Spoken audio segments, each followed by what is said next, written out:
show is made possible with the continued support of our friends at the 24/7 Partners.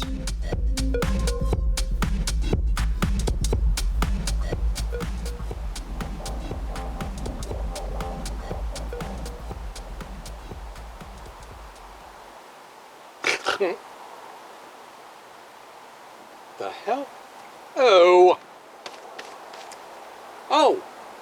Hello, folks. Welcome to APCW Perspectives, and thank you for making us a part of your week again.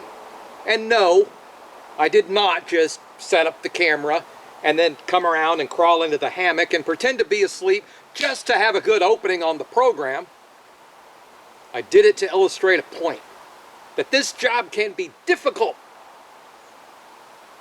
Well, maybe difficult isn't the right word. Lonely.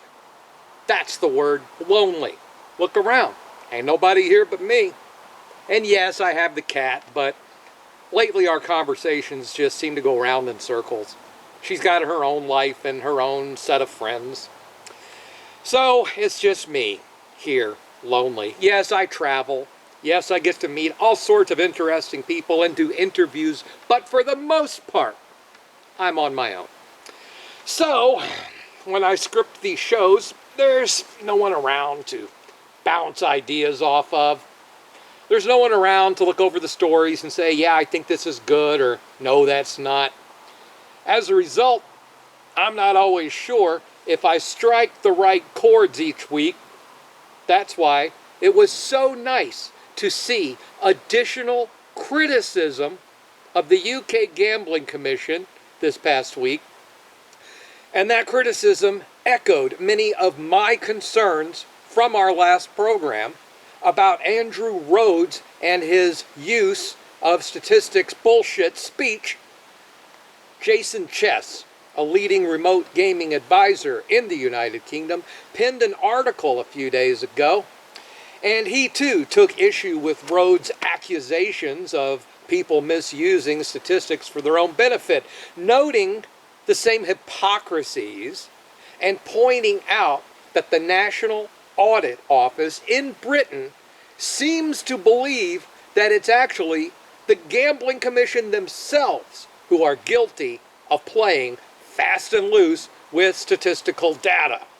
Rhodes had said that others, like you and I and operators, that we were misusing data on gambling addiction in the UK because the tool used to measure problem gambling calculated that data based on the British population as a whole, not the number of people who actually gamble.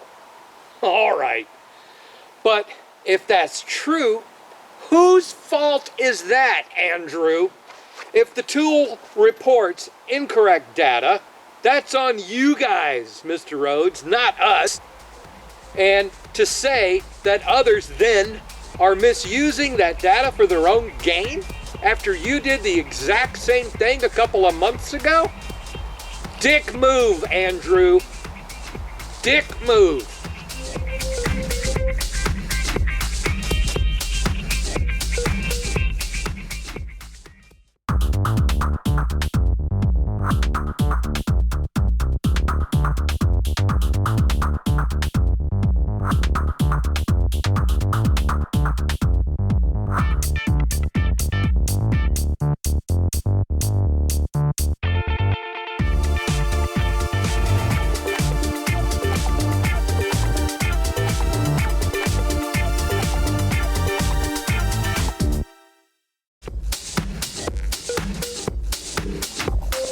Stupid.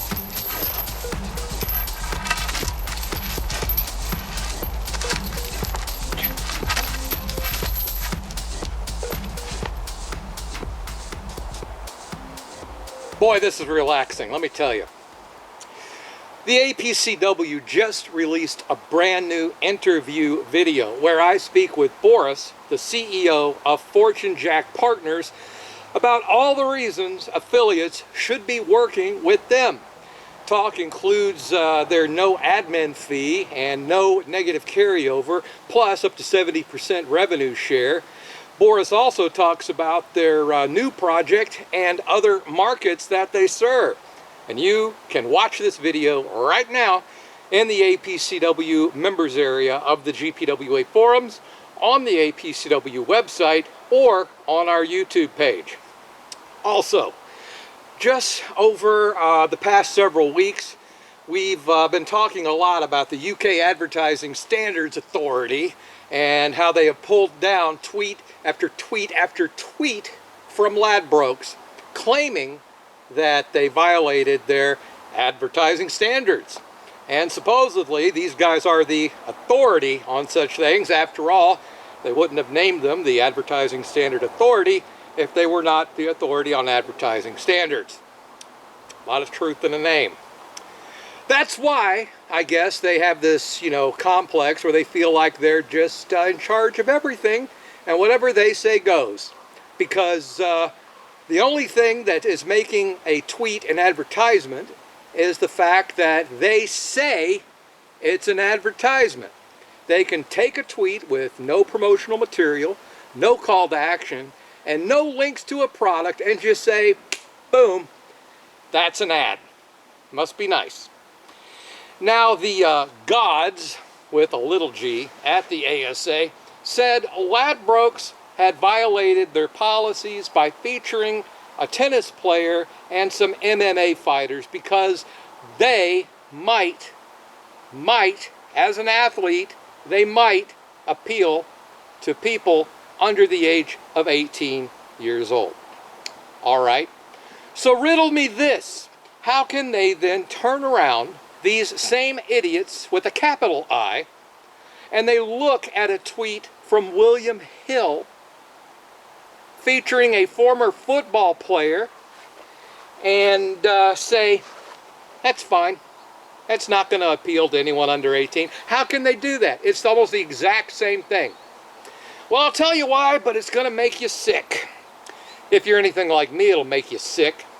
You see, the brilliant minds at the ASA, they looked at William Hill's tweet.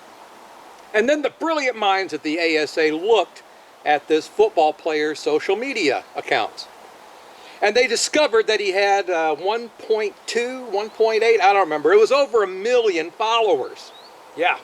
And then they used statistical data to calculate that of those millions of followers, only about 8,800 were under 18, were what they call children.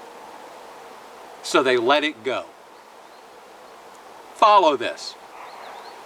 They don't want children seeing gambling advertisements. They don't want them becoming addicts. They don't want them being groomed, whatever. But there's an acceptable number. 8,800 kids just apparently don't matter to the ASA, or it's not important enough to do anything about it. I don't mind stupidity because some people are just stupid, but the hypocrisy is what I hate. You imagine here in America we had something in the education system called No Child Left Behind. What do you think would be the reaction from the public if the government said, we're not going to leave a child behind except for those little 8,800 bastards over there? Screw them, they can stay. Because that's essentially what the ASA has said. There's an acceptable level of child exposure. Not here to judge, just point out the facts. And work my way through this grueling, lonely job. Next week I'll come back and do it again. I might be laying right here, God willing.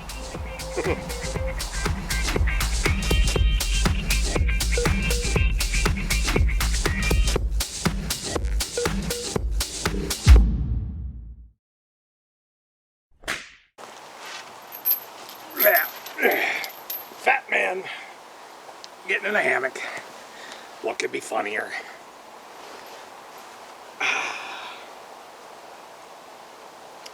Wonder if I should adjust that shot. If it's worth getting up to go do it. Probably. Fat man getting out of a hammock. Things I do for this job.